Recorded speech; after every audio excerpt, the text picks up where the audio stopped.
Good morning everyone, good morning, नमस्ते।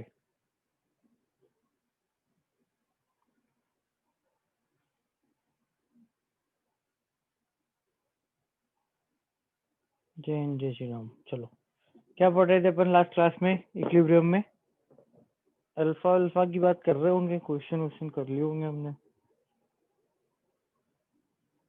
हाँ, heterogeneous reaction last पढ़ी थी ना, सही है। हेट्रोजीनियस रिएक्शन की बात कर ली थी हमने। तो let's move. So basically dissociation वाला पार्ट, इक्विलिब्रियम का जो बेसिक डिसोसिएशन वाला पार्ट है, केपी केसी निकालने वाला पार्ट, वो अपन ने कर लिया। ठीक है, और हमने डिसोसिएशन हेट्रोजीनियस होमोजीनियस रिएक्शन में भी कर लिया। होमोजीनियस और हेट्रोजीनियस रिएक्शन में स्लाइट डिफरेंस है कि होमोजीनियस रिएक्शन में सब कुछ लेना है क्योंकि उसमें सबकी स्टेट क्या होगी, सेम होगी। हेट्रोजीनियस रिएक्शन में सॉलिड लिक्विड को वन लेना है। मैंने उसमें तुमको बताया है कि जो भी सॉलिड लिक्विड आएगा जिसका तुमको अमाउंट वन लेना है, उसको अपनी रिएक्शन में मेंशन ही मत करो। मेंशन ही नहीं करोगे तो गड़बड़ नहीं होगी। ठीक है, मेंशन ही नहीं करोगे तो गड़बड़ नहीं होगी। राइट, ठीक है। इसके बाद नेक्स्ट विल डिस्कस मॉड्यूल का थोड़ा सा जो ऑर्डर है उससे थोड़ा डिफरेंट डिस्कशन कर रहा हूं मैं, क्योंकि बेसिकली अपन ने जस्ट अभी अल्फा पढ़ा है, तो एक छोटी सी चीज है मॉड्यूल में, उसके क्वेश्चंस बाद में, मैं पहले डिस्कस कर रहा हूँ। ठीक है, तो this is basically next which is degree of dissociation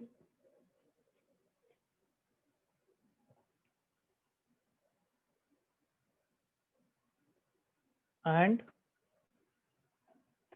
vapour, alpha और वेपर डेंसिटी ऑफ मिक्सचर। वैसे तो वेपर डेंसिटी किसी के लिए भी निकाल लो, बट अल्फा और वेपर डेंसिटी ऑफ मिक्सचर में रिलेशन अपन को समझना है। या ये वेपर डेंसिटी जो है, अगर रिकॉल करो तो हमने ये मोल कॉन्सेप्ट में पढ़ ली थी। ओके, बड़ा फॉन्ट प्लीज। ऑल राइट, अब चेंज कर दूंगा। ये हमने वेपर डेंसिटी इक्विलिब्रियम में पढ़ ली थी। इसका एक छोटा सा फॉर्मूला आता था कि this vapour density, so let's वही एक बार रिकॉल कर लें, is equal to vapor density is equal to m not by 2। तो ओवरऑल तो फॉर्मूला अपना यही था। जो वेपर डेंसिटी है वो क्या है, एवरेज मोलर मास या मोलर मास बाय 2। एक सिंगल गैस होगी तो उसका मोलर मास ले लेंगे, और मिक्सचर होगा तो एवरेज मोलर मास ले लेंगे। ठीक है ना, ये वेपर डेंसिटी अभी अभी पढ़ी कुछ दिन पहले। तो एवरेज मोलर मास या molar mass upon 2 is the vapour density for a gas और गैसियस मिक्सचर। राइट, अब अगर अपन इसमें देखें, वंशिता को होस्ट किसने बना दिया बेटा? कुछ नया फंडा स्टार्ट हुआ है क्या आजकल?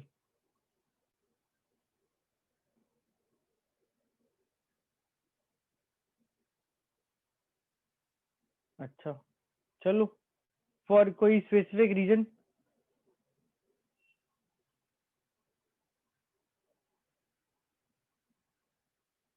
हाँ, ये बात तो है।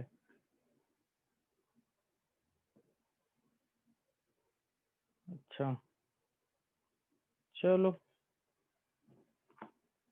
ऐसे ही बना दिया था, फिर बन ही रहने दो, क्या है, कोई बात नहीं।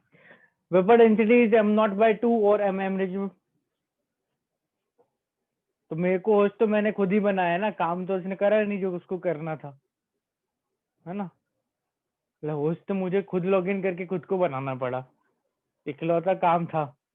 अच्छा, सकीना थी होस्ट, तो उसने भी नहीं करा। अच्छा, मैं आया नहीं था, है ना। तुम लोग जो फालतू बातें सब कर रहे, सब देख रहा था मैं। गाना किसने बंद कर दिया, गाना चला दो, ये वो पता नहीं क्या क्या, मैं आ गया था।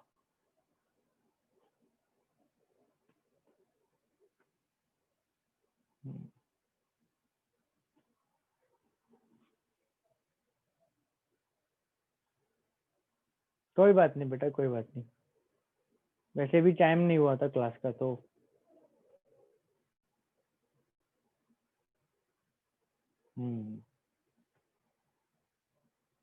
चलो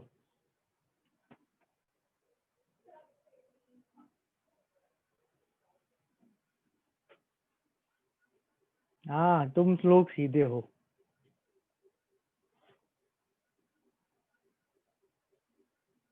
चलो चलो चलो, प्लीज प्लीज लेट्स कंटिन्यू, थोड़ी देर बाद बातें करते हैं फालतू। तो vapour density is M not by 2 और एम एवरेज बाय 2। अब इसको अपन को यूज करना है और इसको अपन को अल्फा से रिलेट करना है, मतलब degree of dissociation of a reaction में जो अल्फा होता है उससे रिलेट करना है, ठीक है। So basically let's consider some reaction. पहले तो कोई बेसिक सिंपल सी रिएक्शन ले लेते हैं। मान लो अपन PCl5 के डिसोसिएशन की रिएक्शन कंसीडर कर लें। तो PCl5 gas on dissociation forms PCl3 gas and Cl2 gas. लेने को अपन हेट्रोजीनियस भी ले सकते हैं, पर मोर कॉमन होमोजीनियस है तो उससे लेके समझ लेते हैं कैसे करना है, ठीक है। अच्छा, अब इसमें अपन को क्योंकि रिलेशन अल्फा के साथ निकालना है तो कुछ चीजें अज्यूम करना है। तो जैसे मैं यहाँ पे PCl5 के मॉलिक्यूलर वेट के लिए m0 सिंबल यूज करूंगा। m0 इस तरह के एक्सप्रेशन में is by default molecular mass of the gas which is undergoing dissociation. नीचे मेंशन कर सकते हो कि this is of PCl5, but अगर नहीं भी करे तो चलेगा। और इनिशियल अमाउंट अज्यूम करेंगे तो t इक्वल टू 0 पे अज्यूम कर लेते हैं कि इसके a मोल्स हैं। A0 भी ले सकते हो, मैं a ले रहा हूँ। बिल्कुल वो एज यूजुअल जो अपन करते आए हैं कि इक्विलिब्रियम पर P5 के कुछ मोल्स कम होंगे तो कितने मोल्स कम हो जाएंगे इक्विलिब्रियम पर। अजम्पशन है सिर्फ, हाँ, x, हाँ, मोल्स आर x। अल्फा के टर्म्स में लिखें तो a माइनस, अल्फा के टर्म्स में लिखें तो a माइनस a अल्फा, है ना। a minus a alpha, a minus a alpha, एक मोल से एक मोल बनता है a अल्फा से a अल्फा बनेगा, Cl2 भी a अल्फा बनेगा। a minus a alpha PCl3, a alpha Cl2, right. ये अपन को इक्विलिब्रियम पर सारी चीजों का अमाउंट मिल गया। PCl5 a minus a alpha, PCl3 a alpha और Cl2 a अल्फा। अपनी खुद की रेफरेंस के लिए या टोटल मोल्स निकाल के रख लो, इन तीनों को जोड़ दो तो a minus a alpha plus a alpha plus a alpha is a plus a alpha. a common लोगे तो a1 प्लस अल्फा। ये अपन ने वो काम कर लिया अपनी रेफरेंस के लिए जो जो चाहिए था सब कुछ, राइट। तो ये अपने आगे सारे moles, total moles, reaction and all. तो अब देखो यहाँ पे अगर अपन इस रिएक्शन को डायग्राम वाइज एनालाइज करें तो मेरे पास शुरू में एक बॉक्स में PCl5 गैस थी, है ना।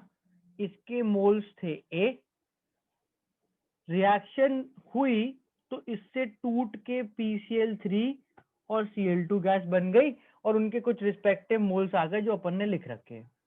तो अगर स्टार्टिंग ऑफ द रिएक्शन में कोई पूछे कि भाई what is the molar mass of gas, starting में what is the molar mass of gas in the box, तो अपन आंसर करेंगे m0 ऑफ PCl5 क्योंकि एकलौती वही गैस है, m0 ऑफ PCl5 क्योंकि वही गैस है, राइट। अच्छा, फिर बोले कि what is the molar mass of gas at equilibrium, तो at equilibrium there are 3 gases 1 2 3। तो अब इक्विलिब्रियम पे मोलर मास तो इन तीनों का एवरेज होगा, इन तीनों का एवरेज होगा और उसको आधा करेंगे तो वेपर डेंसिटी आएगी। ये अपन को करना है।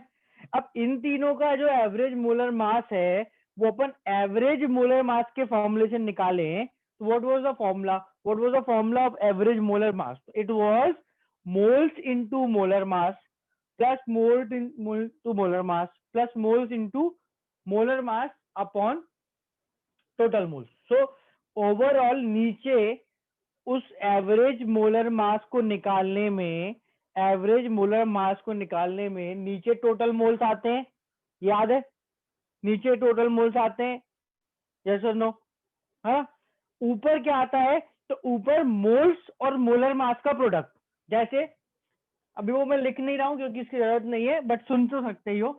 दिस इज CCl5 के मोल्स, तो मोल्स इंटू इसका molar mass plus moles into इसका molar mass plus moles into इसका मोलर मास, इन तीनों को ऐड कर दो, मोल्स इंटू मोलर मास को ऐड कर दो, नीचे टोटल मोल से डिवाइड कर दो, will get the total average molar mass of the mixture. But जब मैं मोल्स इंटू मोलर मास या मोल्स इंटू मोलर मास करूंगा, तो जैसे Cl2 के मोल्स इंटू उसका मोलर मास क्या देगा मुझे, प्रोडक्ट क्या देगा,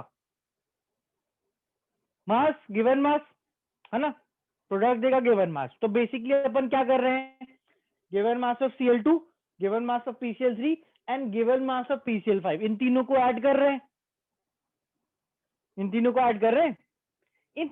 का ही गिवन मास ऐड कर दिया, तो ये तो टोटल मास हो गया, अब ध्यान से समझना, क्या ये टोटल मास PCl5 के इनिशियल मास के बराबर होगा? इन तीनों का जो टोटल मास है इक्विलिब्रियम पर, वो PCl5 के इनिशियल मास के बराबर होगा क्या? डेफिनेट आंसर चाहिए, मे बी से नहीं होता काम। तो यस, देखो कैसे, देखना मैं क्या पूछ रहा हूं। अपने पास शुरू में PCl5 के A मोल्स थे और A इंटू एम नॉट इसका मास था, ठीक है, A मोल्स थे, A इंटू एम नॉट इसका मास था। हमने क्या करा, इस डब्बे को, जो रिएक्शन हो रही थी, उस डब्बे को रख दिया वेइंग मशीन पे, ठीक है। तो शुरू में जब इक्विलिब्रियम नहीं था, जब स्टार्ट हुई रिएक्शन, तो वेइंग मशीन रीड करेगी A इंटू एम नॉट, ये रीड करेगी, है ना। अब रिएक्शन हुई, तो जैसे जैसे रिएक्शन होगी, इस वेइंग मशीन की रीडिंग चेंज होगी क्या? बंद डब्बा वेइंग मशीन पे रखा है, ना कुछ अंदर जा रहा है ना कुछ बाहर आ रहा है, तो रीडिंग कहां से चेंज होगी?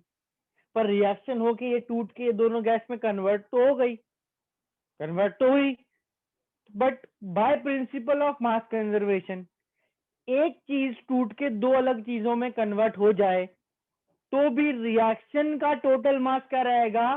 कांस्टेंट।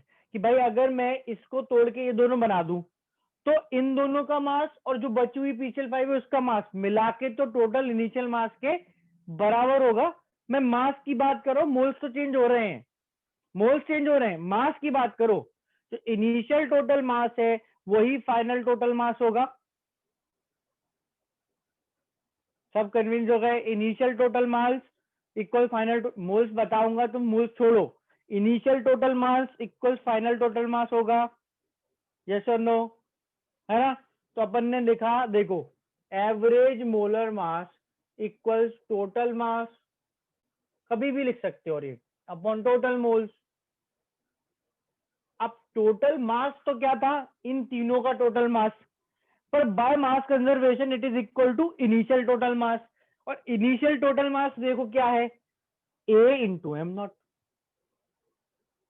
ये तो मोल्स है, ये मोल्स है, A into am not total mass है शुरू में, समझ आ रहा है नहीं आ रहा? ए मोल्स माने थे ना, तो ए मोल्स इंटू मोलर मास करोगे तो टोटल मास आ जाएगा। यहां पर इस एवरेज मोलर मास में ऊपर आ गया ए इंटू एम नॉट, नीचे आ गया ए इंटू 1+α, और ए से कट गया, तो एवरेज मोलर मास आया M not of PCl5 upon 1+α।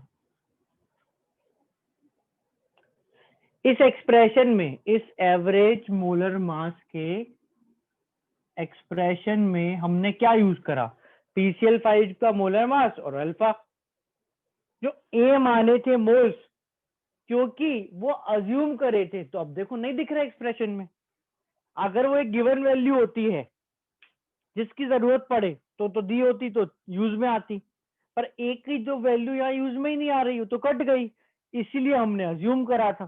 चलो वो तो अपनी जगह पे है, पर तुम ये देखो कि हमने यहाँ पर जो स्टेप लिए उसमें क्या है, तो हमको एवरेज मोलर मास निकालना था, which is total mass upon total moles. तो व्हाट वी डिड वाज कि हमने मास कंजर्वेशन लगा दिया, बोल दिया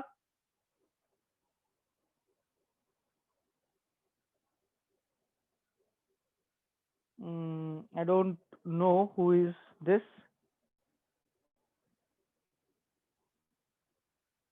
हाँ, एग्जैक्टली माय क्वेश्चन इज,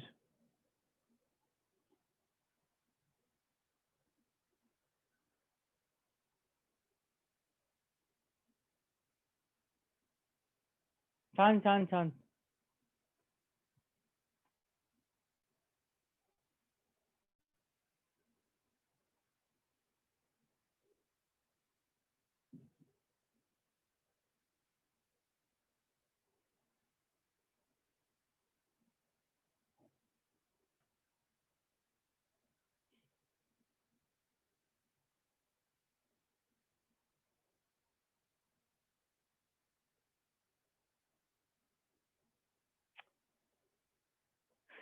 चलो, लीव इट लीव इट।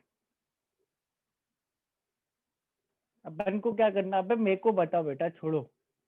तुम लोग भी छोड़ो छोड़ो छोड़ो। Anyways, let's continue, let's continue. क्या बात कर रहे थे अपन? But I don't understand what की, मैंने तो चैट, बेटा वंजिता आपने चैट उसमें नहीं करना है। चलो राइट, हाँ हो गया, छोड़ो छोड़ो। राइट, मैं बोल रहा था कि जो हमको एवरेज मोलर मास निकालना है, एवरेज मोलर मास निकालना है, that is total mass upon total moles. Mass conservation से टोटल मास क्या हो गया, टोटल मास क्या हो गया, इनिशियल मास के बराबर। तो इनिशियली अपने पास पीसीएल 5 थी, तो उसका मास ए इंटू एम नॉट होगा, वो रख दिया। टोटल मोल्स हमेशा ही वो ए इंटू वन प्लस अल्फा है, इक्विलिब्रियम पर ए इंटू वन प्लस अल्फा है। अच्छा यहाँ पे देखो, अब इनिशियल जो मास है ए इंटू एम नॉट, जो इनिशियल मास है,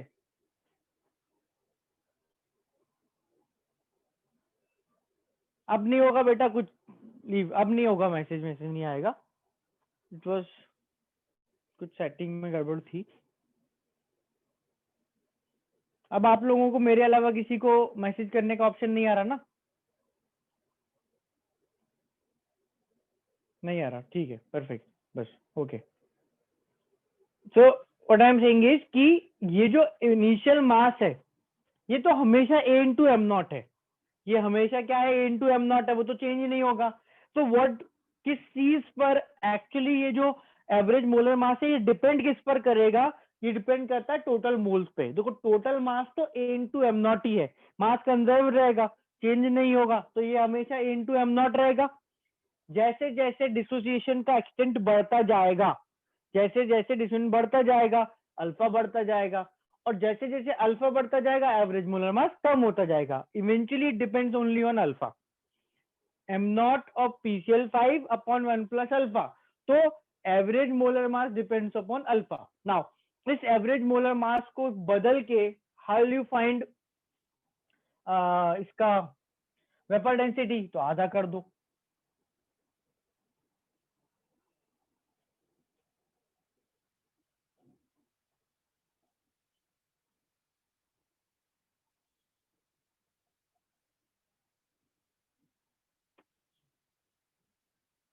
अपन तो दोनों ही याद कर लो, याद तो मतलब क्या कर लो, इट इज लाइक कि एक एग्जाम्पल जिसमें अपन ने दोनों चीजें निकाली।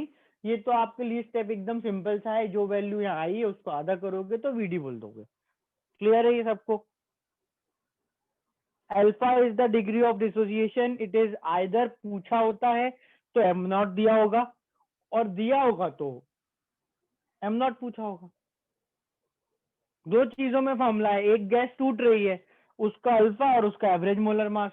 तो एवरेज मोलर मास दिया होगा तो अल्फा निकाल देना, अल्फा दिया होगा तो एवरेज मोलर मास निकाल देना। ऑल राइट, क्लियर है? ठीक है, राइट। सो ना बेसिकली ये अपन ने एक अल्फा का, सॉरी एवरेज मोलर मास का या vapour density of mixture with alpha formula निकाला। तो मुझे ये बताओ कि ये एवरेज मोलर मास का बोलूं या वेपर डेंसिटी का बोलूं? लास्ट पॉइंट, लास्ट पॉइंट बोल रहा था कि एम नॉट दिया तो अल्फा निकालना, अल्फा दिया तो एम नॉट निकालना, बस ये। एनीवेज, इन एनी केस मैं पूछ रहा हूं कि ये एम नॉट और ये अल्फा में ये एवरेज मोलर मास का फॉर्मूला है जो हमेशा लगेगा या फॉर दिस पर्टिकुलर केस?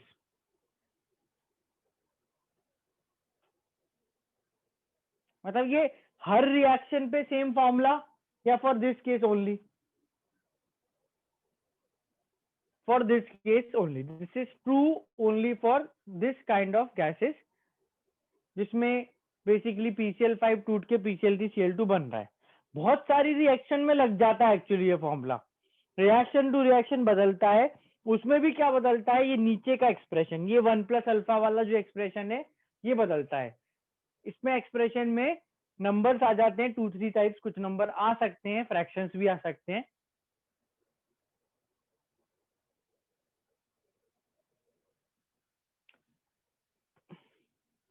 आप लोग ही तो लिंक शेयर करते हो किसी किसी को यार. देखो आप लोग ही शेयर करते हो फिर आपको ही परेशान करते हैं.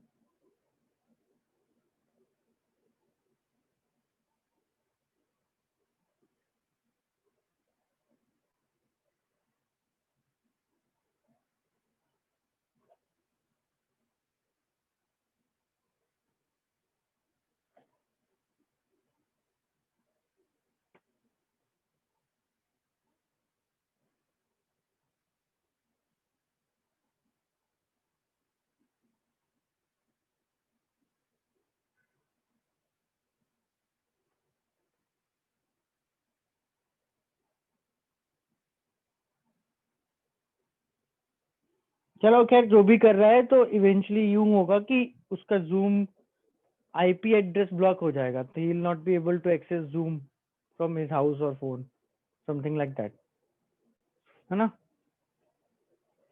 तो वुड बी फन फिर एक्चुअल क्लासेस जो अटेंड नहीं हो पाएंगी.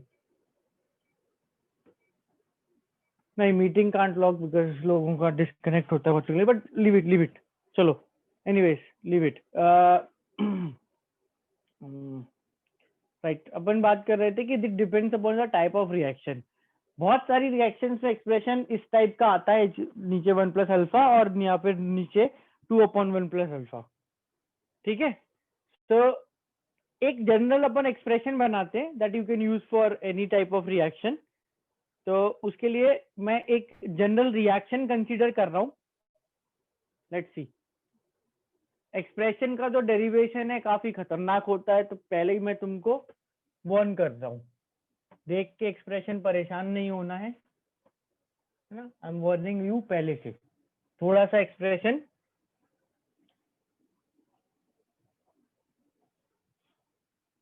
खतरनाक हो जाता है.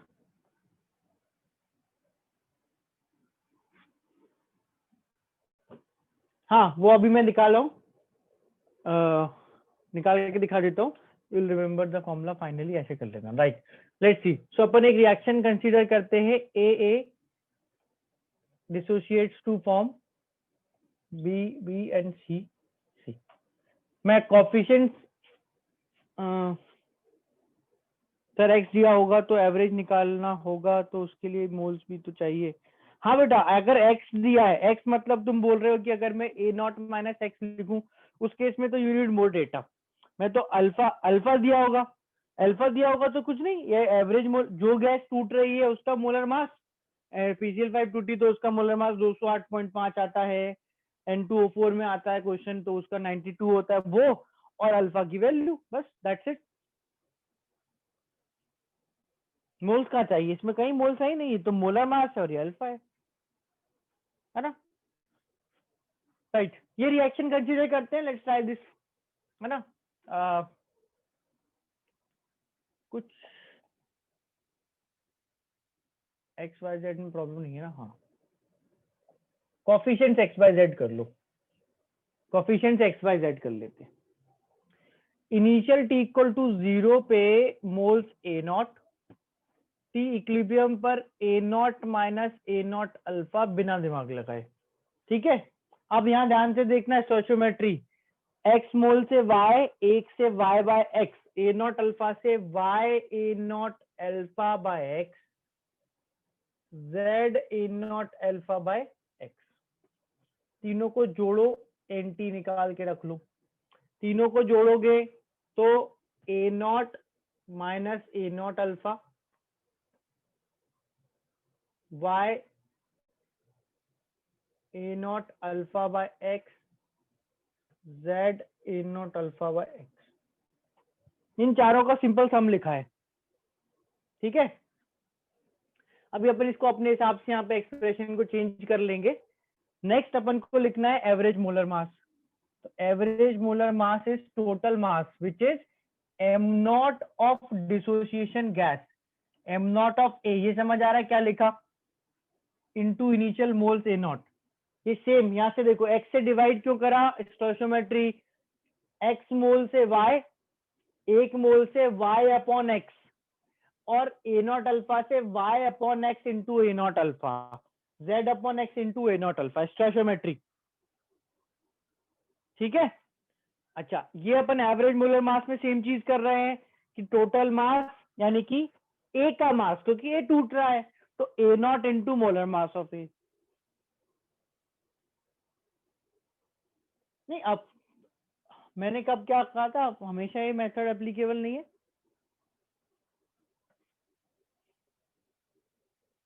कौन सा मेथड नहीं है तो पता कैसे, ये एक्सप्रेशन एप्लीकेबल नहीं है। इन जनरल जो एक्सप्रेशन है वो अब मैं निकाल लूंगा, आपको रिएक्शन पे ये एक्सप्रेशन लगा के और चेक कर लेना, मैं बता रहा हूँ, विल फिगर आउट। देखो, M not A into M not A upon A not, ठीक है। इसको अपन नीचे लिख दो total moles. In total moles में से, इन टोटल मोल्स में से मैं ए नॉट कॉमन ले रहा हूं, चेक यही लेके दिखा देता हूं। ए नॉट कॉमन लिया, 1 minus alpha plus alpha Y by X plus alpha Z by X. A not 1 minus alpha plus alpha Y by X plus alpha Z by X. जैसे यहां ए नॉट कटा था वहां ऐसे ए नॉट कट गया, ठीक है। Next step, average molar mass equals M not of reacting gas, M not of dissociating gas minus, अब देखो यहाँ पे, अब यहाँ पे ट्रिक है ना, यहाँ पे ट्रिक है। इस रिएक्शन के लिए लिख के बताओ सब लोग, what is delta N G, तुमको निकालना बताया मैंने, what is delta N G, वो स्टैंडर्ड टर्म है ना, तो इसके जी कहाँ है, अबे जी गैस के लिए लिखते हैं, जी कहाँ है पूछ रही है, y plus Z minus x, है ना, y plus Z minus x, ठीक है। इसको अपन क्या करो, यहां पर एक स्टेप देखना, ठीक है, 1 minus alpha into x divided by x कर रहा हूं, चेक करो, यहाँ 1 माइनस अल्फा था अकेला, ऊपर एक्स से मल्टीप्लाई डिवाइड कर दिया, कोई प्रॉब्लम नहीं, है ना।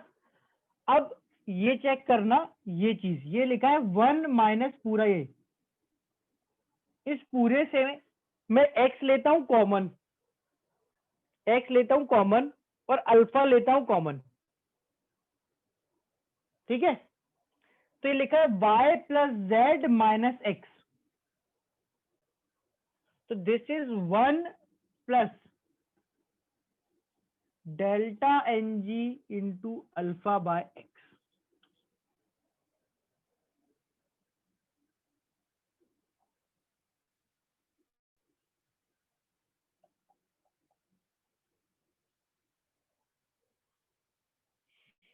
1 plus delta N G into alpha by x,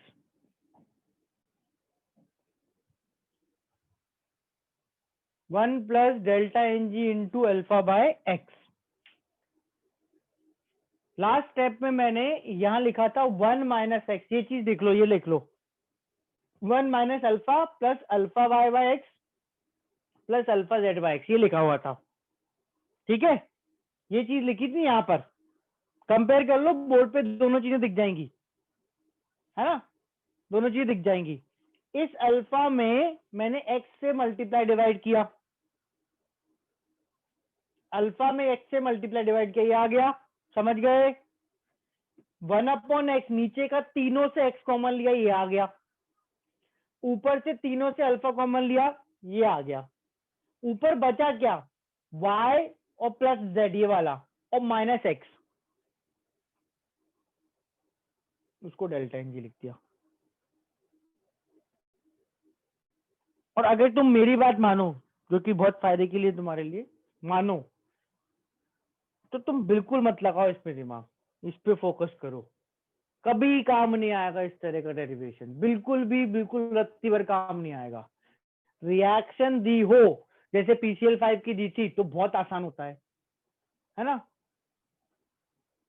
disconnected थी तो बहुत अच्छा रहा मोहम्मद, तुम्हारा फायदा हो गया, तुम्हारा दिमाग कहीं और अच्छी जगह इस्तेमाल करना। ये फाइनल एक्सप्रेशन आ रहा है, इसको समझ लो, है ना। मेरे को कुछ नहीं है, मैं तो 10 बार रिपीट कर दूं, पर वो काम आए तब उसका मतलब बनता है ना। ये एक्सप्रेशन याद कर लो। अच्छा, अब जैसे अपनी रिएक्शन थी PCl5 वाली, मैंने मिटा दी, बट उस रिएक्शन में क्या था, देखो PCl5 से PCl3 और Cl2 बन रहे थे, तीनों गैस थे, है ना,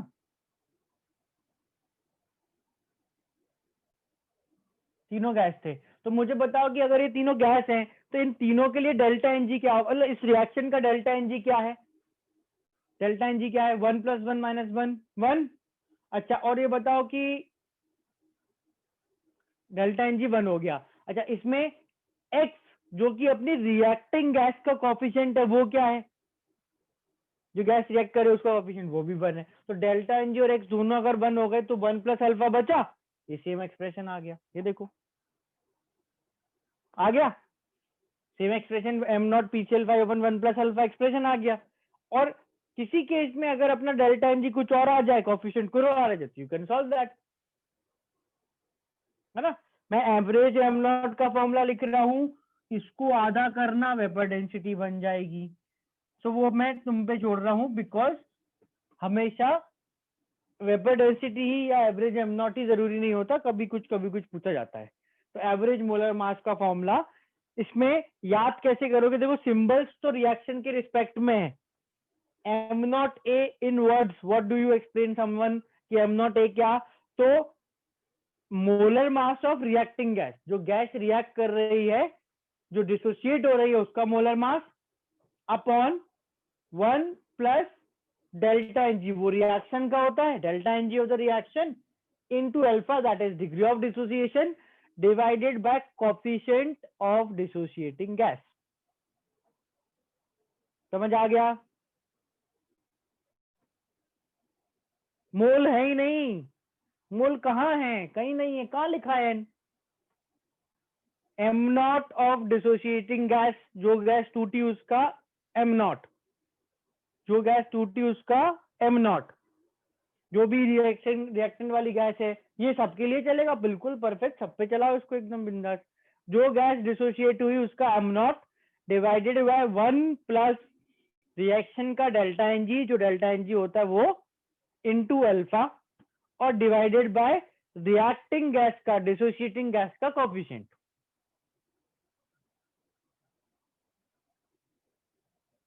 ठीक है, right, try this.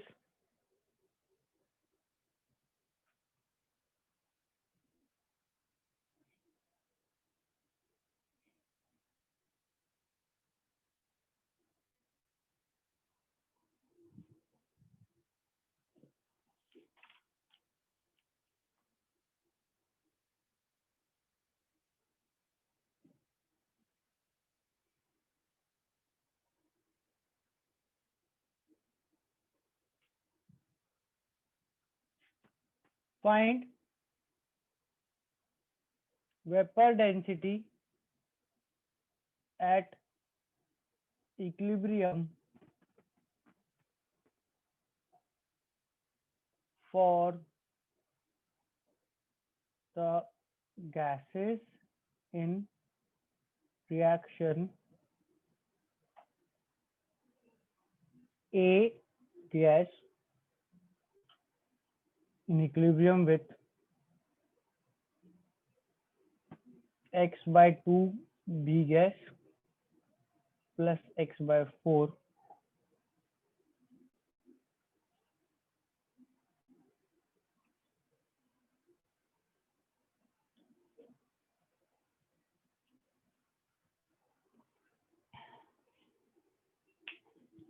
M not ए यानी कि ए के मोलर मास के टर्म्स में इसका एवरेज मोलर मास का एक्सप्रेशन चाहिए अपन को। 1 2 3 4 कॉफिशिएंट लिख दूंगा तो फिर आसान आता ही है एक्स के टर्म्स में।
हो गया।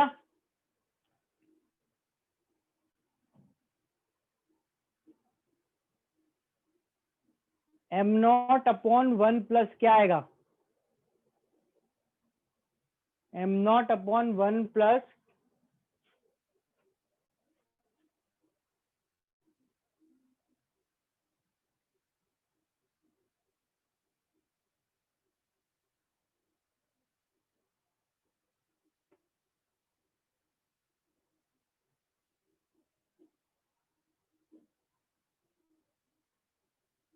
Delta N G. सही से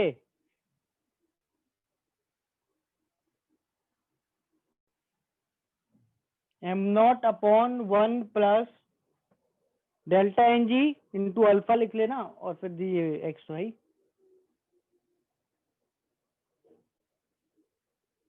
बाय 2 भी कर देना। Vapour density equals 1/2 times M not of gas A 1/2। तो अपन करते ही हैं आधा, तो यहाँ एवरेज मोलर मास निकाल लो और ये आ जाता है M not A upon 1 plus alpha into delta N G.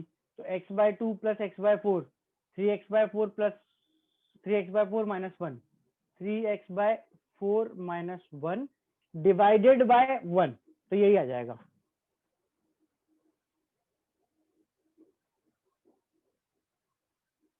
Expression में टर्म्स में डाउट है किसी को, बोलो।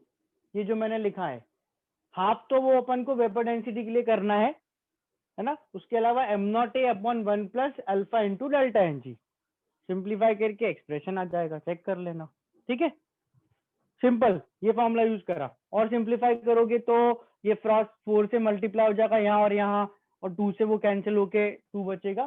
कैन डू दैट, बट ठीक है, ओवरऑल ये एक्सप्रेशन आ गया। हाँ, डेल्टा एन जी निकाल के फॉर्मूले में पुट कर दो और कोफिशिएंट का ध्यान रखना है इसका। ये वैसे इस क्वेश्चन में 1 है, मोस्टली 1 होता है, पर कभी कुछ आ जाए तो वो रखना है। ठीक है,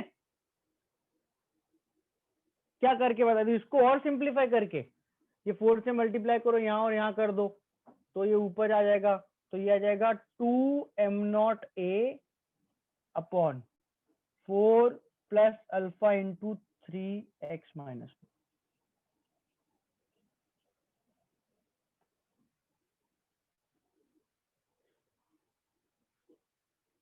अब वो क्वेश्चन में तो जो वैल्यू दी वो रखते रहना, इसमें तो कुछ नहीं दिया था, इसमें बस वेपर डेंसिटी निकालनी थी यहाँ पे।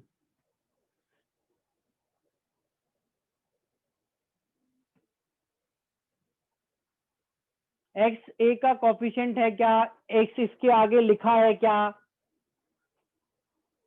ये कैसा सवाल है। एक्स ए का कॉफिशिएंट है, भाई कॉफिशिएंट होता तो लिखा होता ना। इस रिएक्शन में x/2 बी का और x/4 सी का कॉफिशिएंट है, बस जो है वो लिखा है। चलो इसके बाद इसी में कुछ टर्मिनोलॉजी और याद कर लेना है, उनका भी कभी कभी यूज आ जाता है ना, कभी कभी यूज आता है। ऐसे समझते हैं, कुछ एग्जाम्पल एक ले लेते हैं जिससे इसको अपन समझ पाए। हाँ, NH3 gas, 2 NH3 gas dissociates to form N2 gas और प्लस 3H2 गैस। ये एक एग्जांपल लिया। अब ये रिएक्शन अगर अपन डायग्राम वाइज दिखाएं तो कैसे होती है, तो शुरू में बॉक्स है उसमें NH3 गैस थी, फिर रिएक्शन हुई तो उस बॉक्स में NH3 गैस बची, N2 गैस बन गई और H2 गैस बन गई। मतलब शुरू में बिफोर डिसोसिएशन एक गैस थी, डिसोसिएट होके 3 गैस आ गई। डेल्टा Ng के नीचे वाला x is the coefficient of A which is in this case 1, इसलिए कुछ नहीं लिखा। डेल्टा Ng के नीचे वाला x रिएक्टेंट का कोफिशिएंट था जो इस केस में 1 है, 1 है इसलिए मैंने कुछ अलग से लिखा नहीं। अब देखो ऐसे नहीं करना कि सर पहले तो x यहाँ कोफिशिएंट था, अब आपने यहाँ कर दिया तो मैंने कर दिया तो क्या हुआ, एग्जाम में भी होता है वो तो, है ना। अपन ऐसे थोड़ी याद कर लेंगे भाई जो भी x हो, मैथ्स वाला x है वो भी यहाँ पर x ही होगा, ऐसे नहीं है, जो बोला है वो यूज करो, ठीक है। शुरू में मेरे पास NH3 गैस थी, टूट के NH3 बची, N2 और H2 बन गई। तो अगर अपन बात करें तो जो वेपर डेंसिटी है वो तो यहाँ पर भी होगी, और वेपर डेंसिटी निकालोगे तो यहाँ पर भी होगी। यहाँ वेपर डेंसिटी NH3 का मोलर मास बाय 2, यहाँ पे एवरेज मोलर मास बाय 2, ठीक है।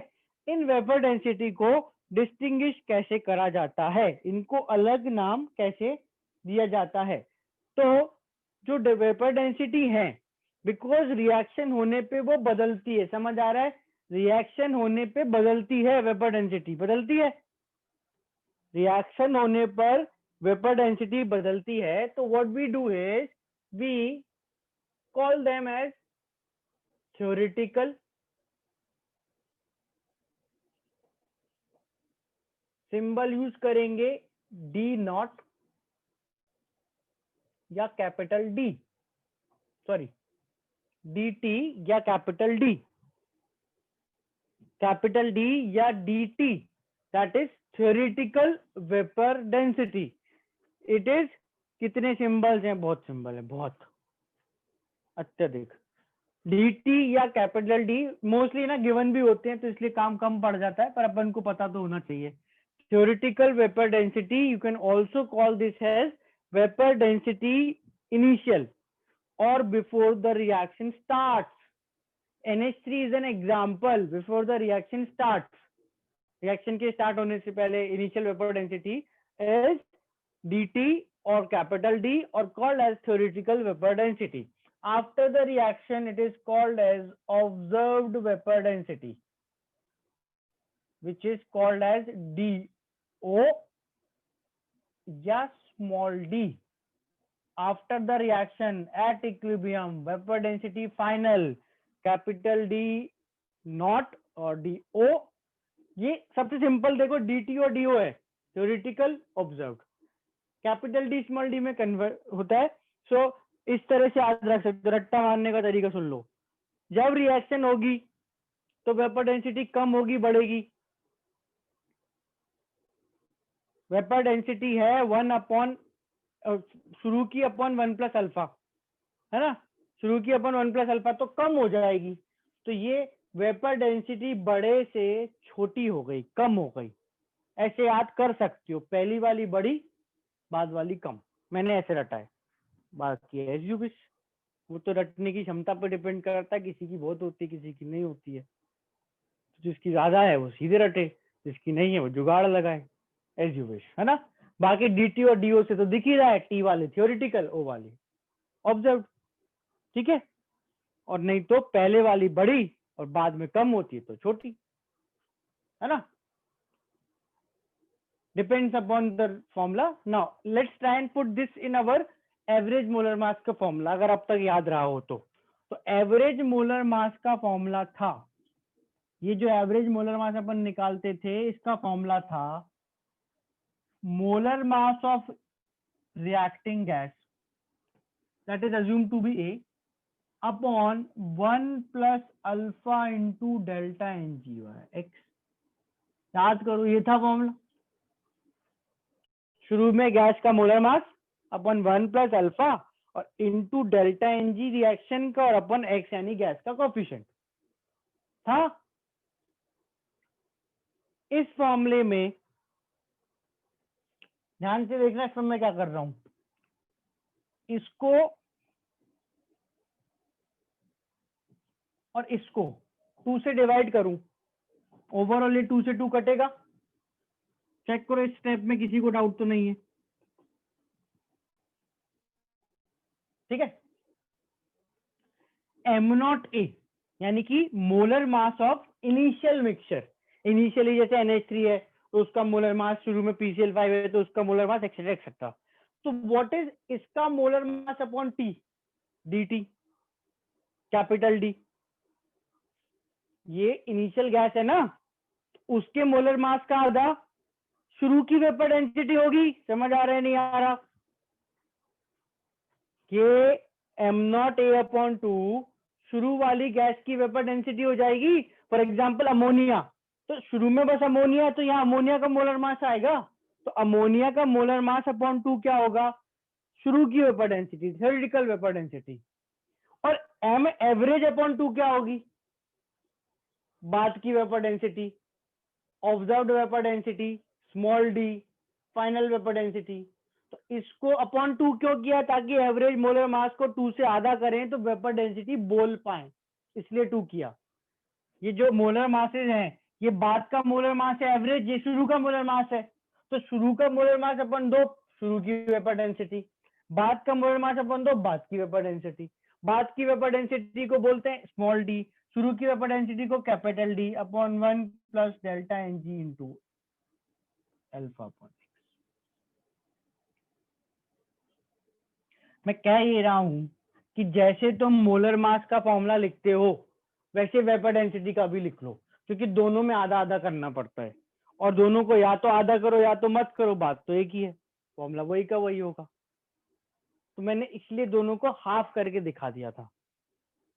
सो ऑब्जर्व्ड वेपर डेंसिटी या final vapour density is initial vapour density upon 1 plus delta N G into alpha upon X.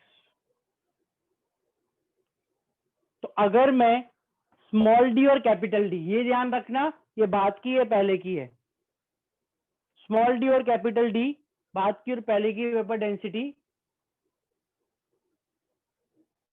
ये डी स्मॉल डी नहीं आया, small D समझ नहीं आया, ऑब्जर्व वेपर डेंसिटी का सिंबल है, यानी कि जो बाद में मिक्सचर है, जो बाद में मिक्सचर है उसकी वेपर डेंसिटी।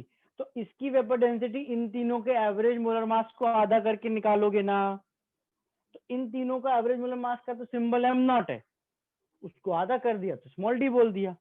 शुरू की वेपर डेंसिटी को आधा करोगे तो शुरू की वेपर डेंसिटी आएगी, ये देखो capital D M not A upon 2।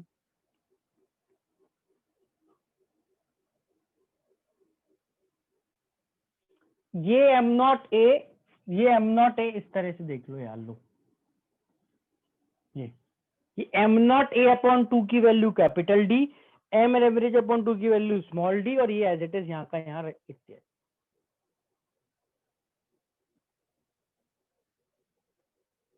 Clear है सबको, किसी को डाउट तो नहीं है? इस तरह से स्मॉल डी और कैपिटल डी में जो एक्सप्रेशन आता है वो लिखना है फॉर दिस रिएक्शन। खुद लिख के देखो, what is small D for ammonia का डिसोसिएशन, what is small D for ammonia का डिसोसिएशन, कैपिटल डी अपॉन क्या आएगा, अल्फा के टर्म्स में आएगा, but what is the expression exact.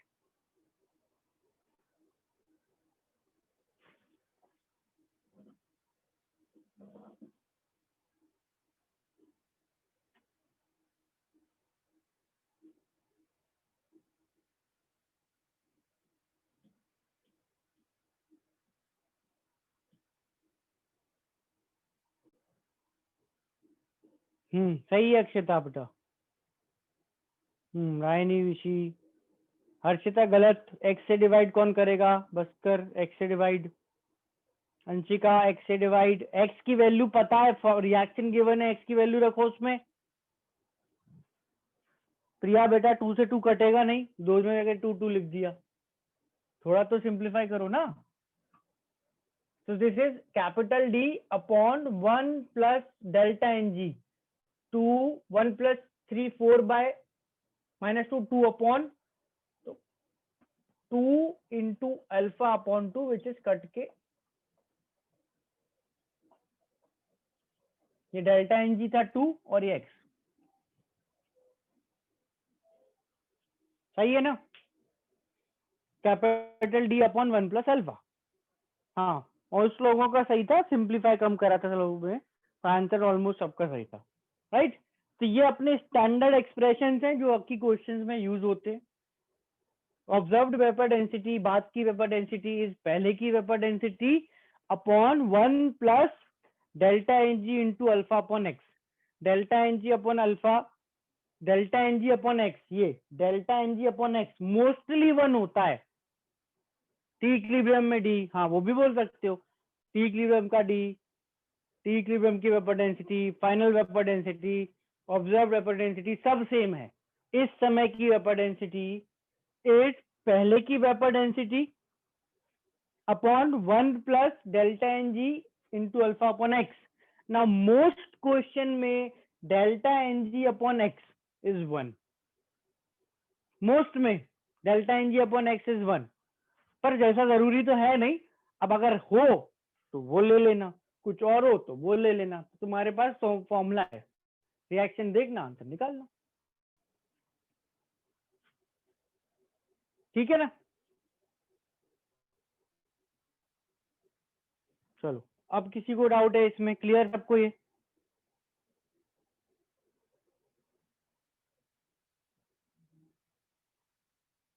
ठीक है ना? तो ये अपन ने जो वो एक सेक्शन है तुम्हारे मॉड्यूल में, फ्यू इंपॉर्टेंट पॉइंट्स करके एक्सरसाइज 1 में, वो अपन ने कर लिया, ठीक है? वो बेसिकली अल्फा से काफी क्लोजली रिलेटेड है, इसलिए अपन ने इसको पहले कर लिया। बाकी अब अपन क्वेश्चन या आगे थ्योरी जो है वो कंटिन्यू करते हैं,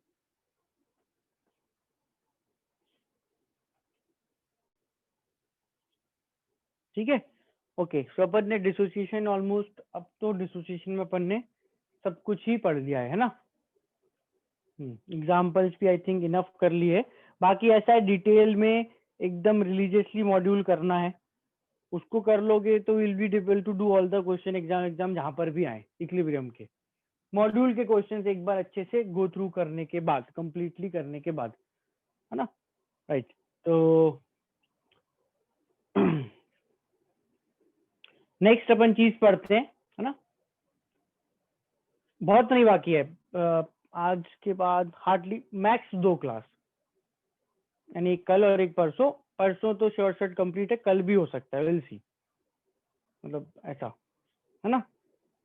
राइट, तो ये राइट वाला पार्ट क्लियर कर दूं? राइट वाला लिख लिया ये? Okay, right.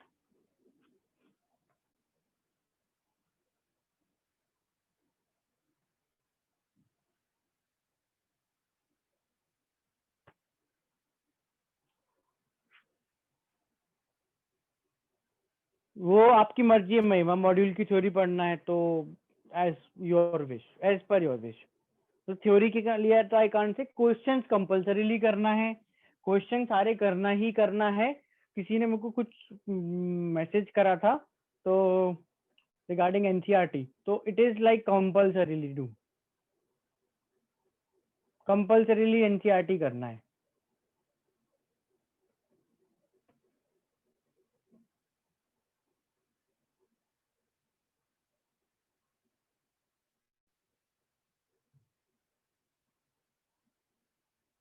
है ना? एनसीईआरटी बिल्कुल करो और उसकी थ्योरी भी पढ़ लो, बिकॉज छोटे मोटे कुछ पॉइंट्स दे रखे हैं। एनसीईआरटी के क्वेश्चंस यू कैन डू, एक खरीदना तो नहीं, बट एक बुक है एनसीईआरटी एग्जाम्पलर, पता है? एक बुक होती है, ऑब्जेक्टिव प्रॉब्लम्स की बुक है, एनसीईआरटी एग्जाम्पलर, है ना? एनसीईआरटी की वेबसाइट पे है वो, है ना? तो बस उसको भी करना है, एनसीईआरटी एग्जाम्पलर, वो उसमें मिलेगी बेटा, एनसीईआरटी की वेबसाइट पे मिल जाएगी। हाँ वो काफी रिलेवेंट है क्योंकि it is like strictly NCERT based. Okay okay हाँ ठीक है, एग्जाम्पलर की मैं ही भेज दूंगा ना, क्यों तुम परेशान होगे, सही बात है, मैं शेयर कर दूंगा, मुझे याद दिला देना। देखो ऐसा है, बुक्स का आप लोग पूछते जाओगे, मैं बोलता जाऊंगा सब करना है सब करना है, but it all depends upon time. अपन को प्रायोरिटी डिसाइड करनी है। तो फर्स्ट प्रायोरिटी इज कि तुम थ्योरी के क्वेश्चंस जो मैं क्लास में करवाता हूँ या जो पढ़ाता हूँ, सबसे हाई प्रायोरिटी पे वो है, क्योंकि वो तुम पहली बार चीज पढ़ के समझते हो, तो वो सबसे अच्छे से आना चाहिए। फिर उसके बाद नेक्स्ट आता है मॉड्यूल। तो मॉड्यूल में बिगनर बॉक्स एंड एक्सरसाइज 1, ये क्वेश्चन सॉल्व करने में टॉप प्रायोरिटी है। फिर उसके बाद एक्सरसाइज 2 एंड 3, है ना। फिर उसके बाद एनसीईआरटी, एनसीईआरटी एग्जाम्पलर, ये सब कर लिया तो फिर एनी बुक यू वांट, फिर एनी बुक यू वांट, फिर लिमिट ही नहीं है, क्यों एनी बुक यू वांट में तो सब आ गया, जो चाहे करते रहो, है ना। तो दिस इज द ऑर्डर, इस तरह से अपन को सब चीजें करना है। स्किप मत करो, अगर तुम मॉड्यूल स्किप करके सीधा बुक पे जाओगे यू विल फेस प्रॉब्लम्स। तुमको लगा अच्छा ये नहीं आ रहा, ये नहीं आ रहा। बहुत बार क्या होता है कि अपन जब क्वेश्चन क्लास में करते हैं उसी तरह का हम मॉड्यूल में क्वेश्चन कर लेते हैं, हमें कॉन्सेप्ट समझ आ जाता है। उसी चीज का अगर एक इनडायरेक्ट क्वेश्चन किसी बुक में आए तो भी हम कर पाते हैं, पर वो सीधा तुमसे इनडायरेक्ट क्वेश्चन पूछा जाएगा तो तुम अटक सकते हो। तो यू हैव टू लाइक उस ऑर्डर में चलो जिस ऑर्डर में अपन पढ़ रहे हैं, बेटर होगा, है ना। ऐसा हो जाता है कि कोई चीज से कॉन्सेप्ट हमने पढ़ा है, उसने घुमा के क्वेश्चन पूछा, तो जब तक तुम उसका मॉड्यूल से आसान क्वेश्चन नहीं करोगे तो शायद सीधा वो क्वेश्चन ना हो। और नया कुछ नहीं पढ़ना, पर वो बस वही है कि अगर तुम पहले आसान क्वेश्चंस, मॉड्यूल के बेसिक क्वेश्चन जिस ऑर्डर में पढ़ रहे कर लोगे तो आगे वो भी हो जाएगा। हाँ तो इतना ही, वही तो बोल रहा हूँ ना, इतना ही हो जाए वो बहुत है, तो सही बात है, तो प्रॉब्लम थोड़ी है, ये भी मोर देन इनफ होता है कि अगर आप एक रेफरेंस बुक भी कर पा रहे हो तो it is like completely fine, it is more than enough. और अगर जैसे किसी को एक और चीज कि कभी ऐसा फील हो कि यार बुक करना तो है, टाइम भी है पर इतना नहीं कि पूरी हो, तो कुछ क्वेश्चंस करके नहीं छोड़ना, अपना टाइम समझ के और क्वेश्चन स्किप करके सॉल्व करना। Like if you have let's say university करते हो, है ना, जीआरबी करते हो, यूनिवर्सिटी करते हो, सेंगेज कुछ भी कर रहे हो, कोई भी एक बुक कर रहे हो और उसमें तुम्हें दिखा यार एक्सरसाइज 1 है और चैप्टर खत्म हो गया अपना और अपन को उसको सॉल्व करना है या 50 क्वेश्चन, पर टाइम 25 का है, तो डू एक एक छोड़ के फर्स्ट थर्ड फिफ्थ सेवेंथ ऐसे कर लो, तो उससे क्या है सब कवर हो जाएगा, सब कवर हो जाएगा और बुक भी ऐसे सच सॉल्व हो गई। हाँ सब टाइप के क्वेश्चंस भी हो जाएंगे, कुछ छूटेगा भी नहीं। अब 25 क्वेश्चन करोगे तो बाद में जो अपन पढ़ते हैं वो तो बाद में ही आएगा ना, तो उसमें छूट जाता है कुछ कुछ, है ना। और कम टाइम है तो 1 4 7 10 ऐसे कर लो, तो that is something you can improvise अपने हिसाब से।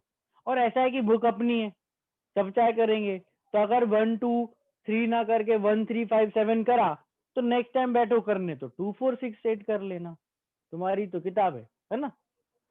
चलो थ्योरी एंड, थ्योरी कहाँ से पढ़ें, ये देखो ये रही थ्योरी, यही सब मॉड्यूल में लिखा है, यही सब किताबों में लिखा है, यही सब बोर्ड पे लिखा है, तुम्हारी नोट्स कॉपी में भी लिखा है।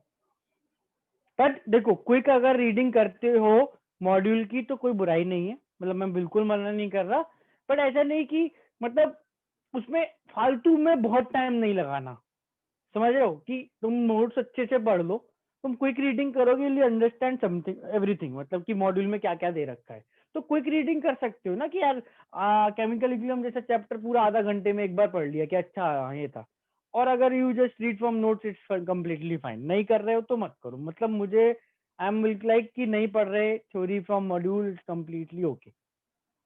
अपन वैसे भी फिजिकल पढ़ रहे हैं, it's not that theoretical, it's not that theoretical, मतलब इतना थ्योरिटिकल नहीं है कि अपन को कहीं से एकदम detail theory, it's not biology zoology botany या आईओसी फॉर दैट मैटर, है ना, वो ऐसा नहीं है ये, इसमें चीजें सॉल्व करनी होती हैं, कुछ फॉर्मूले से सब जगह वही लिखे हैं। हाँ सब फॉर्मूले वही की वही फॉर्मूले वहां लिखे हैं, सिंबल्स बदल जाएंगे थोड़े बहुत, थोड़ा ऑर्डर बदल जाएगा, वो भी बदलता है तो मैं तुम्हें बताता ही हूँ कि ये मॉड्यूल में बाद में है, अपन पहले पढ़ रहे हैं, ये सब, है ना। चलो right, we have 20 minutes, we have a thing to discuss, let's discuss that, है ना, वो डिस्कस करते हैं अपन। नेक्स्ट अपन चीज पढ़ेंगे रिएक्शन कोशेंट।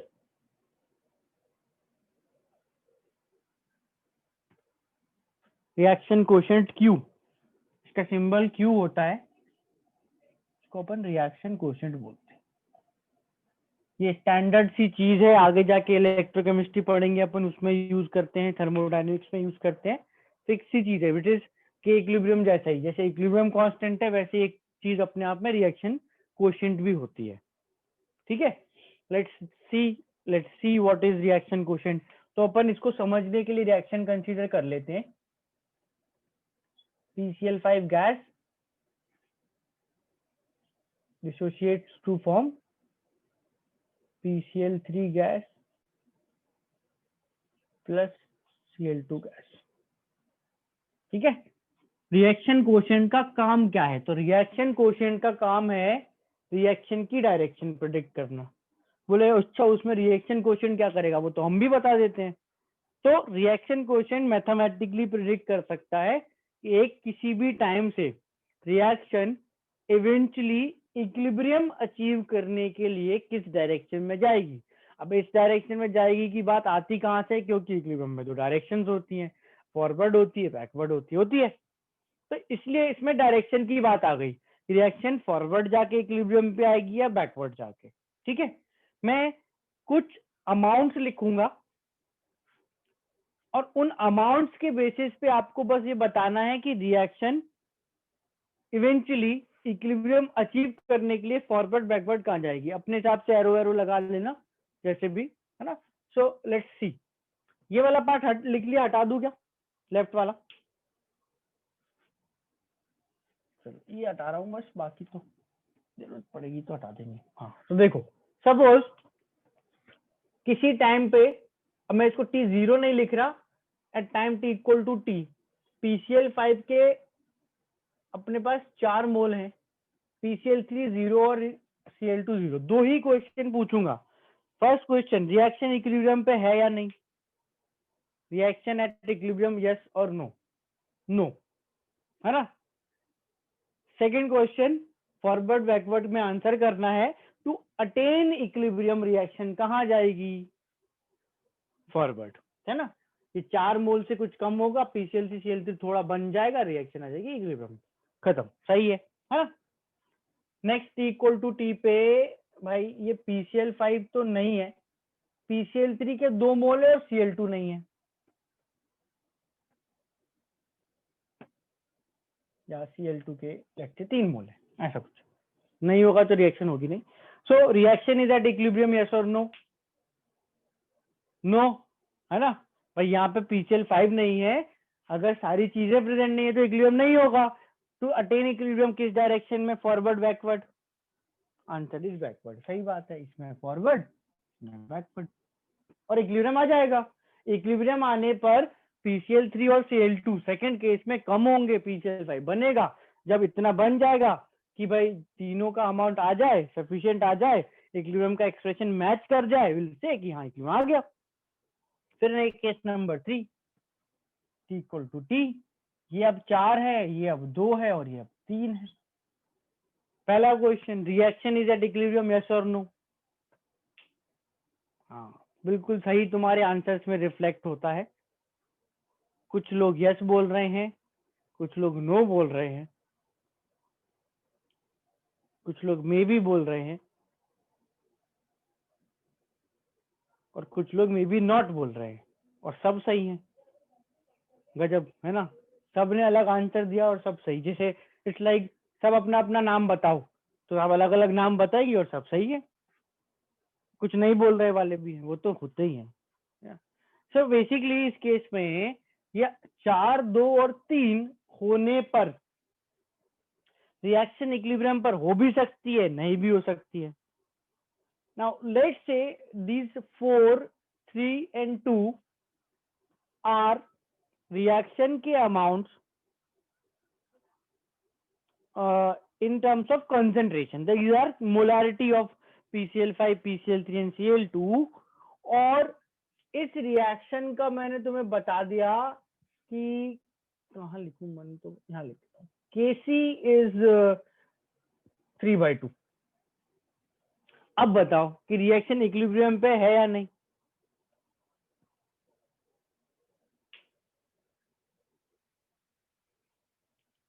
इन अमाउंट्स को के एक्सप्रेशन में रख के देखो सही से, Kc के एक्सप्रेशन में, तो concentration of PCl3 into Cl2 upon PCl5 exact 3/2 आ जाएगा। आ गया। अभी Kc के बराबर आ रहे, मतलब इक्विलिब्रियम पे यही अमाउंट होते हैं, तो रिएक्शन कहां पर है, इक्विलिब्रियम पर, है ना। अब देखना, ध्यान से सोचना कि अगर ये Kc हटा दूं,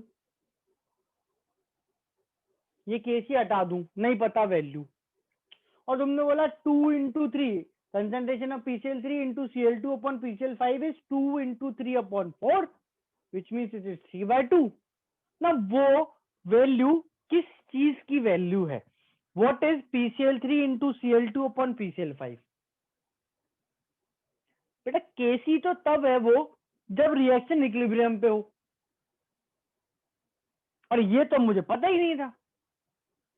बात समझ आई कि what is this 2 into 3 upon 4, अगर इक्विलिब्रियम पे है तो Kc है, और अगर रिएक्शन इक्विलिब्रियम पे नहीं है तो विकांत से हो सकता है Kc, हो सकता है नहीं हो। इस चीज को, नहीं रेट तो बिल्कुल ही नहीं है, वो है तो के इक्विलिब्रियम का एक्सप्रेशन ही, पर जो तुमने अमाउंट रखे वो हो सकता है इक्विलिब्रियम के अमाउंट हो सकता है नहीं हो, तो इसी को अपन बोलते हैं रिएक्शन कोएफिशिएंट। ऊपर लिखा है। भाई अब कोई ऐसी चीज आ गई जो समझ नहीं आ रहा, सर इतना सस्पेंस बना रहे, बताओ क्या है, बताओ क्या है, बताओ क्या है, तो जो पढ़ा रहे वही होगा, तभी तो पढ़ा रहे हो, है ना। भाई इतना सस्पेंस तो भाई ऐसी चीज के लिए बनेगा ना जो आप पढ़ा रहे हो, वही जो हेडिंग है। हाँ, so it is reaction quotient. So basically what is reaction quotient? Reaction quotient is same expression of K but any time other than equilibrium or equilibrium, it's the start of reaction, end of reaction, कभी भी, तो कभी भी तुम K लिखो या K का expression लिखो तो you can call that as Q, and if Q is same as K तो ये equilibrium होगा, नहीं तो नहीं होगा। तो अगर अपन इस रिएक्शन के लिए Q लिखें तो it is active mass of PCl3 upon into active mass of Cl2 to the power 1/1, वो भी है, and active mass of PCl5 to the power 1 again, और इसको क्यों बोल देंगे,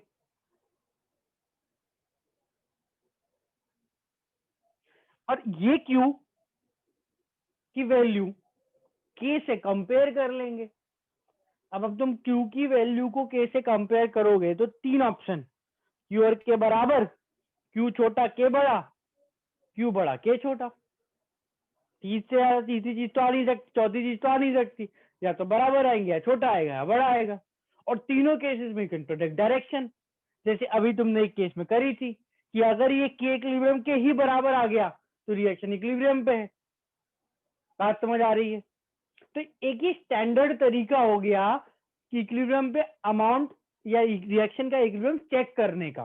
देखो ध्यान से देखना, इन दो केसेस में सबने सही आंसर बताया था कि नहीं है इक्विलिब्रियम पे और फॉरवर्ड जाएगी, नहीं है और बैकवर्ड आएगी, है ना। सबने सही आंसर बताया, पर इसमें किसी को नहीं पता सही आंसर क्या है, क्योंकि तीनों दे रखे हैं। तो ऐसे केसेस में क्यू का यूज आता है कि भाई हमें के की वैल्यू दी है और रिएक्शन के अमाउंट भी दिए हैं, but how will we check कि अभी इक्विलिब्रियम पे मैच करते हैं कि नहीं, तो निकाल के देख लो, बराबर आ जाए तो है, नहीं है तो नहीं।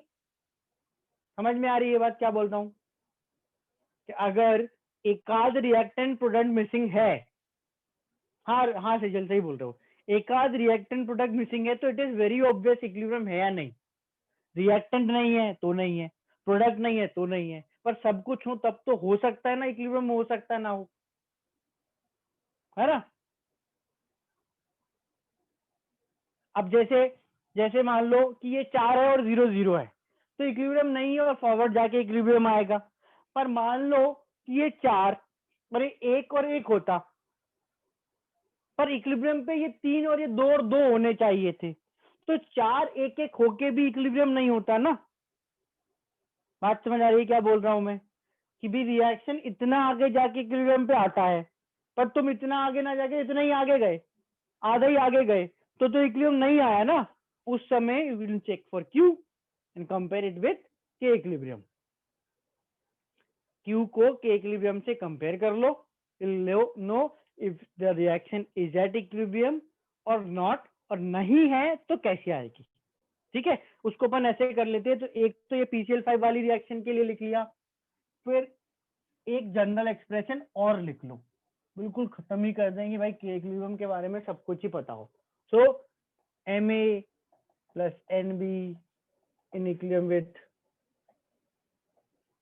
Pc plus Qd, तो Q is equal to active mass of C, active mass of C to the power P, active mass of D to the power Q upon active mass of A to the power M, active mass of B to the power N at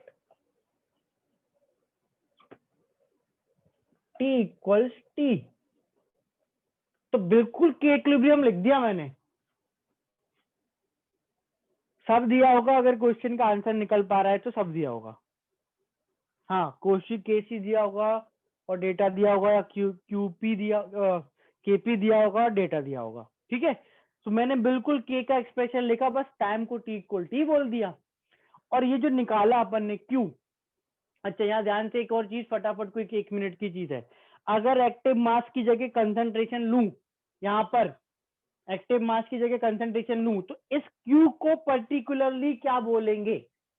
जैसे concentration लेने पे के को केसी बोलते थे, तो Q को QC obviously. और क्या है, तुम ये कैसा सवाल। अच्छा, पार्शियल प्रेशर लिया तो क्यूपी है ना, और क्यूसी को केसी से, क्यूपी को केपी से कंपेयर करना है ना। तो ऑब्वियस भाई, एक जगह कंसंट्रेशन ले लियो, केपी से कंपेयर कर रहे हो, थोड़ी कंपैरिजन होता है, सेम को सेम से करो ना। फिर उसमें पॉसिबिलिटीज क्या है? सो इफ पहली possibility Q is equal to K, reaction is at equilibrium, ये तो है ही भाई। अगर तुमने जो एक्सप्रेशन लिखा वो तो के का एक्सप्रेशन था, वैल्यू भी वही आ गई, तो फिर रिएक्शन इक्विलिब्रियम पे ही है ना। अच्छा, दो possibilities, if Q is less than K, if Q is less than K, तो Q की वैल्यू अभी छोटी है के से, Q की वैल्यू अभी के से छोटी है। तो इस केस में रिएक्शन ऐसी डायरेक्शन में जाए, देखो इवेंचुअली सारी रिएक्शन क्या चाहती है कि वो जो रिएक्शन है इक्विलिब्रियम पहुंचे, जाना तो इक्विलिब्रियम पे ही है ना। तो इस Q की वैल्यू अगर छोटी है तो इंक्रीज होके के बराबर होगी या डिक्रीज होके? डायरेक्शन सबने सही बताई है, इंक्रीज होके ना। क्यू इंक्रीज होने का मैं तुम्हें लॉजिक भी बता रहा हूँ, आंसर सबका सही है कि ये क्यू कब बढ़ेगा? जब ये दोनों बढ़े, ये दोनों कम हो। इन दोनों यानी सी और डी के बढ़ने का मतलब प्रोडक्ट बढ़े। तो कब बढ़ेंगे प्रोडक्ट? जब रिएक्शन फॉरवर्ड जाए, इनका अमाउंट बढ़ेगा, इनका अमाउंट कम होगा। तो रिएक्शन मूव फॉरवर्ड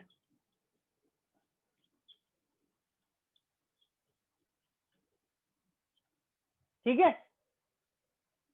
तीसरा केस ये मैं बताऊंगा, ये तुम शायद बता ना पाओ, थोड़ा सा मुश्किल है, तो मैं ही बता देता हूँ, क्या याद रखोगे।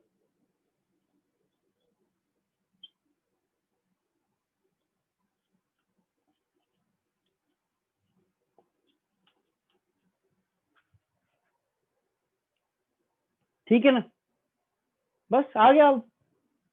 बहुत मुश्किल था सच में, मैं भी सोच रहा था, कांप रहे थे मेरे हाथ लिखते लिखते, कहीं गलती ना हो जाए, बट फिर फाइनली हो ही गया।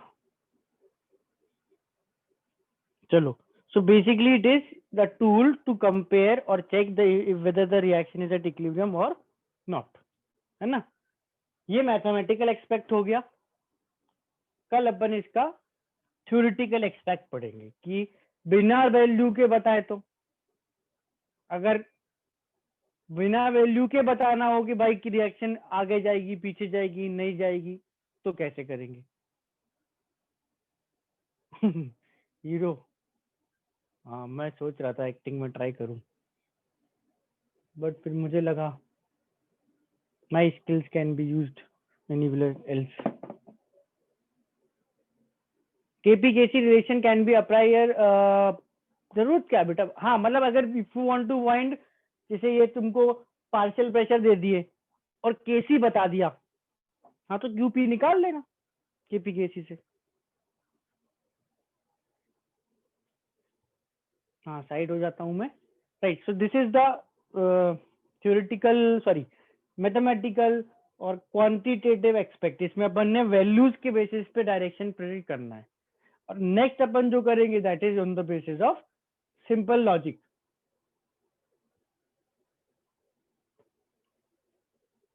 ठीक है ना? कल अपन इसको करते हैं डिस्कस। हाँ, मैं रिकॉर्डिंग शेयर करूंगा बिल्कुल पॉजिटिवली। पिछली बार लेट इसलिए हो गया था बिकॉज उसमें और भी लेक्चर्स थे, तो इस बार रिकॉर्डिंग इंडिविजुअल अलग होगी, मैं शेयर कर दूंगा।